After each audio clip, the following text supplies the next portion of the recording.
Naghahanap bago na hangiran siya ba?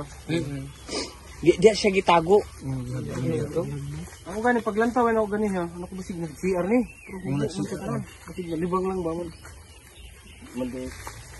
Dito na sa isang kanal nakita ang bangkay ng isang 54 anyos na ginang matapos itong saksakin ng posible niyang kainuman itong Agosto 7 sa Barangay Bulacanon, Makilala, Cotabato. Ayon kay Police Lieutenant Colonel John Kalinga, hepe ng Makilala Police, Agosto 7 pa ng umaga nagpaalam ang biktima sa kanyang asawa at kahapon Agosto 8 ng umaga nakita ang kanyang bangkay na katawan sa isang kanal na may puno ng balete. Wala nang suot pang ibaba ang biktima na may 4 na saksak sa dibdib. Ang biktima ay si Erlinda Inday Serdan, may asawa na dating taga Santa Cruz, Davao del Sur. Sa investigasyon, nakipag-inuman ang biktima sa isang taga-alaga ng itik na nasa kanilang barangay. Posible umanong hinalay muna ng sospek bago pinatay ang biktima. Zero, dinhi nga area gilabay ang usa ka 56 anyos nga babayi nga gidungga patay mga kasinsero. Kini ang dakong pangutana karon sa mga opisyales dinhi sa Barangay Bulacanon, Makilala.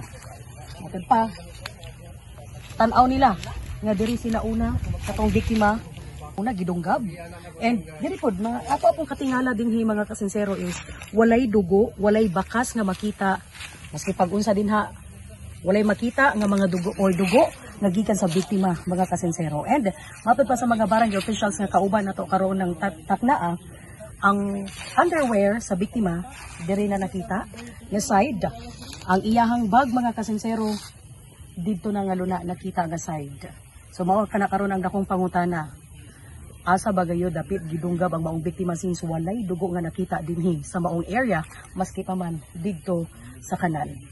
Ayon pa kay Lieutenant Colonel Kalinga, posibleng hindi sa area pinatay ang biktima kung saan ito natagpuan dahil wala lamang bakas ng dugo ang kanilang nakita. Posible na sa isang irigasyon ito na malapit sa kanal, pinatay at hinugasan ang biktima para walang ebidensyang maiwan ng sospek. Dagdag pa ni Colonel Kalinga, isa sa kanilang person of interest ang naging kainuman na agad namang tumakas sa barangay sa araw kung kailan nakita ang bangkay ng biktima. Agad namang tinukoy ng otoridad ang tunay na pagkakakinlanlan nito. Sa ngayon, hustisya naman ang sigaw ng mga kaanak ng ginang habang umaapela naman ng tulong pinansyal ang pamilya nito para sa burol at pagpapalibing sa kanilang kaanak. Ang balitang ito ay hatid sa inyo ng Nons Herbal Products. Ito si Lizelle Anion Banga. Basta balita, radyo sensero. Basta guwapo, sincero.